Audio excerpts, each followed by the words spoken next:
আজকের ঘটনাটা সত্য ঘটনা অবলম্বনে। গল্প অনাথের নাথ, কলমে সরজিৎ ঘোষ।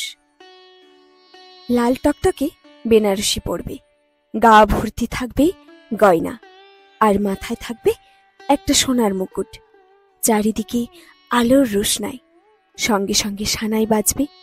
বিয়ের সাজে সাজবে সুপ্রিয়া। স্বপ্নের রাজকুমার এসে সুপ্রিয়াকে নিয়ে যাবে সাতসাগরের পাড়ি। খুব ইচ্ছে হয় জীবনে এমনটাই ঘটুক সুপ্রিয়ার। জীবনে একজন মনের মানুষ না থাকলে চলে, নিজের একটা ঘর হবে, একদম জাপটে ভালোবাসবে। এমনটা কি কখনো সত্যি হবে? সুপ্রিয়ার মতো কত অনাথ মেয়েই তো আছে, যারা হয়তো মনের মধ্যে এমন স্বপ্ন রোপণ করে বসে আছে। তবে ঈশ্বর বোধহয় কারো কারো কথা বড্ড মন দিয়ে শোনেন। তা না হলে সুপ্রিয়ার জীবনে সেই স্বপ্নটা কখনো সত্যি হয়? সত্যি তো, জীবনে প্রেমের ছোঁয়া পেতে কার না ভালো লাগে বলুন তো।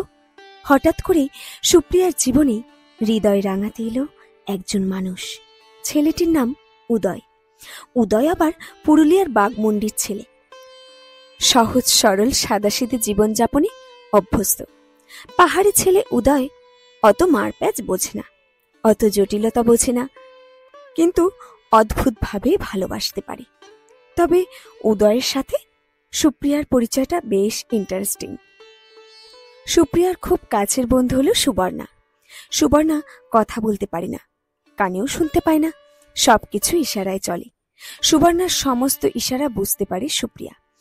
সুপ্রিয়ার বন্ধু সুবর্ণা উদয়ের সাথে ইনস্টাগ্রামে অ্যাড হয়। উদয়ের ইনস্টাগ্রাম প্রোফাইলে বাগমুন্ডির পাহাড়, প্রকৃতির ছবি দেখে শুধু মুগ্ধই নয়, অবাকও হতে থাকে। কারণ বাগমুন্ডির লাল মাটির পথ, পাহাড়, শাল পলাশের জঙ্গল সুবর্ণার যে বড্ড চেনা। সুবর্ণা নিজেও যে বাগমুন্ডির মেয়ে। মুখের ভাষা না থাকলেও তার মনের ভাষা অনেক কথা বলতে চায়, কিন্তু বলবে কিভাবে? সুবর্ণা যে সেভাবে কিছুই লিখতে পারে না, তবুও চেষ্টা করে ইনবক্সে ওই হ্যালোটুকু শিখেছে। উদয় ভাবে অচেনা অজানা একটা মেয়ে কেনই বা তাকে নক করলো? তাকে কি তাহলে চিনি? উদয় জানতে চেয়ে মেসেজ করে সুবর্ণাকে। সুবর্ণা হাই হ্যালোটুকু ছাড়া কিছুই তো লিখতে পারে না। সুবর্ণা তখন সুপ্রিয়ার সাহায্য নেয়, ইশারায় বুঝিয়ে দিয়ে বলে সুপ্রিয়া যেন উদয়কে মেসেজ করে বলে দেয় সুবর্ণা বাগমুন্ডিরই মেয়ে। চেনা পথ, চেনা পাহাড় দেখে তাই মেসেজ করেছে। এরপর থেকে কথা শুরু হয়। উদয় সুপ্রিয়ার কাছে জানতে পারে সুবর্ণা কথা বলতে পারে না। তাতে কি, কথা বলতে পারে তো সুপ্রিয়া। তাই সুবর্ণার মেসেজের অনুভূতি বোঝাতে গিয়ে যোগাযোগটা গড়ে ওঠে সুপ্রিয়ার সাথে। অদ্ভুত ব্যাপার হলো সুপ্রিয়ার নিজের কোনো মোবাইল নেই, না থাকাটাই খুব স্বাভাবিক। কে কিনে দেবে? এই পৃথিবীতে সুপ্রিয়ার নিজের বলতে তো কেউই নেই। আসলে সুপ্রিয়ার গল্পটা তো বলাই হয়নি। বেশ কয়েক বছর আগে কলকাতার এক অনাথ আশ্রমে এক রত্তি সুপ্রিয়াকে দিয়ে চলে গিয়েছিল কেউ একজন। জ্ঞান হওয়ার পর সুপ্রিয়া জেনেছে ওই অনাথ আশ্রমটাই তার বাড়ি। কে তার বাবা, কে তার মা, সুপ্রিয়া এসব কিছুই জানে না। ওই অনাথ আশ্রমে যাদের সাথে বড় হয়েছে তারাই ওর আপনজন। ওর বয়সী কত মেয়েই আছে যারা একদম সুপ্রিয়ার মতোই। সবার সাথে মিলেমিশে থাকে সুপ্রিয়া। সে যাই হোক, উদয়ের সাথে কথা বলতে গিয়ে সুপ্রিয়া উদয়কে ভালোবেসে ফেলে। ওদিকে উদয়ও সুপ্রিয়ার মনোরঞ্জনের খাতায় নাম লিখিয়ে ফেলেছে ততদিনে। যতদিন যায় সম্পর্ক আরও ঘনিষ্ঠ হয়। ইতিমধ্যে উদয় সুপ্রিয়াকে বিয়ের প্রস্তাব দিলে সুপ্রিয়া আক্ষেপ করে জানায়, এমন ভালোবাসার কি কোনো দাম আছে? আমি তো থাকি অনাথ আশ্রমে, চাইলেই তো আমি তোমাকে বিয়ে করতে পারবো না। ঊর্ধ্বতন কর্তৃপক্ষের অনুমতি ছাড়া কোনো কিছুই সম্ভব নয়। তাছাড়া আমার জীবনে আমি ছাড়া আমার নিজের যে কেউ নেই। সুপ্রিয়ার এমন কথায় উদয় মেসেজ করে জানায়, আমি নিজে ঊর্ধ্বতন কর্তৃপক্ষের সাথে কথা বলবো, চাইলে আমার বাড়ির লোকও কথা বলবে। তাই তুমি তোমাদের ইনচার্জের নাম্বার দাও। উদয়ের কথা মতো সুপ্রিয়া উদয়কে নাম্বার দিলে উদয় বাড়িতে বলে পুরো ব্যাপারটা। উদয়ের বাবা মা প্রথমেই আপত্তি জানায়। মা বলে, আমরা গ্রামের সাধারণ মানুষ, কলকাতার মেয়ে, যত সে অনাথ আশ্রমে থাকুক, ওই মেয়ে এসে এখানে থাকতে পারবে না। তুই যদি বিয়ে করতে চাস তাহলে বাড়ি আয়, দেখে শুনে অন্য মেয়ে দেখে বিয়ে দেব। তার আগে একটু বলে নেওয়া ভালো, উদয় থাকে গুজরাটে, ওখানে পাইপলাইনের কাজের একজন বড় মিস্ত্রি। এরপর মায়ের কথার উত্তরে উদয় বলে, অন্য মেয়ে তো অনেক পাবো, কিন্তু সুপ্রিয়াকে তো পাবো না। যদি বিয়ে করতেই হয় তবে সুপ্রিয়াকেই করব, না হলে জীবনে আমি আর বিয়েই করব না। উপায় না দেখে উদয়ের বাবা পুরো ব্যাপারটা উদয়ের মাস্তুতো দাদা বিধানকে জানায়।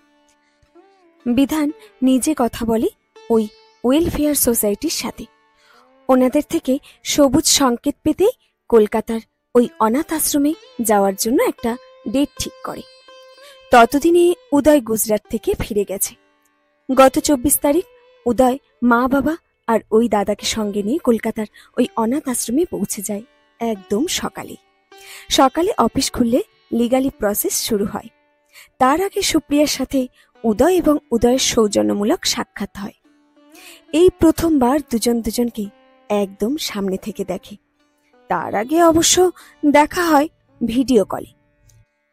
তারপর সমস্ত রকম আইনি প্রসিডিওর মেনে সুপ্রিয়াকে নিয়ে আসা ছাড়পত্র মেলে উদয়ের। তবে ওখানকার ইনচার্জ ম্যাডাম সুপ্রিয়ার সামনেই উদয়কে কয়েকটা প্রশ্ন করে। কথা প্রসঙ্গে ম্যাডাম বুঝতে পারেন উদয় ভালো করে কথা বলতেই পারে না।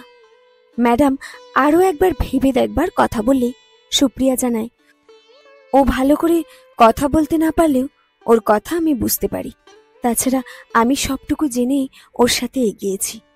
এই কয়েক মাসে ওর ভাষা আমি বুঝতে শিখে গেছি। ম্যাডাম আরও বলেন, এখানে তুমি ভালো একটা জব তো পেয়েছিলে, এখনো ভেবে দেখতে পারো জব ছেড়ে চলে যাচ্ছ অতগুলো টাকা হাতে পেতে, সেসব তো আর পাবে না। সুপ্রিয়া বলে, টাকার থেকেও বড় হলো মানুষ। আমার জীবনে নিজের একটা মানুষ দরকার। এতদিনে আমি নিজের একটা মানুষ পেয়েছি, এটাই তো অনেক। আর যারা কথা বলতেই পারে না তাদের কথা যদি বুঝতে পারি, উদয় তো আর ততটা অক্ষম নয়, কিছুটা হলেও তো পারে। আমি ওর সাথে সারা জীবন থাকব।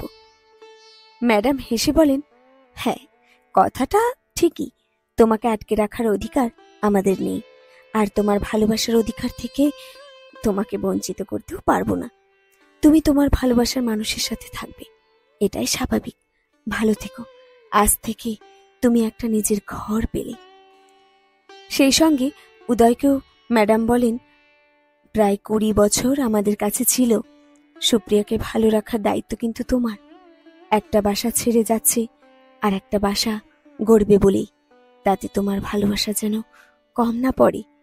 উদয় হাসি মুখে ঘাড় নেড়ে ইতিবাচক সম্মতি প্রকাশ করে জানায়, আমি ভালো রাখতে পারবো। তারপর প্রয়োজনীয় ডকুমেন্টস আর নিজের সামান্য জিনিস নিয়ে উদয়ের হাত ধরে রওনা দেয় বাগমুন্ডির মাদলা গ্রামে। বিদায়ের ক্ষণে মন খারাপ করলেও সুপ্রিয়ার মনে তখন তার স্বপ্নের রাজকুমার উদয়। বাগমুন্ডি পৌঁছে স্থানীয় শিব মন্দিরে চলে যায় উদয় আর সুপ্রিয়া, সাথে উদয়ের পরিবারও।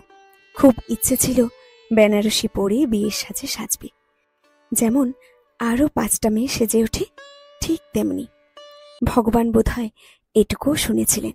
সুপ্রিয়ার সেই ইচ্ছেও পূরণ করতে চলে আসেন বিষ্ণুপ্রিয়া দিদি। মেকআপ আর্টিস্ট বিষ্ণুপ্রিয়া দিদি সম্পূর্ণ নিজের খরচে সুপ্রিয়াকে অপরূপা করে তোলে। কে বলেছে অনাথের জন্য কেউ থাকে না? অনাথেরও যে নাথ থাকে। তারপর বিয়ের পিড়িতে পাশাপাশি বসে সুপ্রিয়া আর উদয়। একদিকে উলুধ্বনি আর সঙ্গে বৈদিক মন্ত্র উচ্চারিত হতে থাকে। যদিত্য হৃদয়ং তব তদস্তু হৃদয়ং মম, যদিদং হৃদয়ং মম তদস্তু হৃদয়ং তব। ততক্ষণে সুপ্রিয়ার সিঁথি রঙিন হয়ে উঠেছে ভালোবাসার লাল সিঁদুরে। ভালো থাকুক উদয়, ভালো থাকুক সুপ্রিয়া, গড়ে উঠুক একটা ভালোবাসার ঘর। শেষ হলো আজকের গল্প অনাথের নাথ, কলমে সরজিৎ ঘোষ।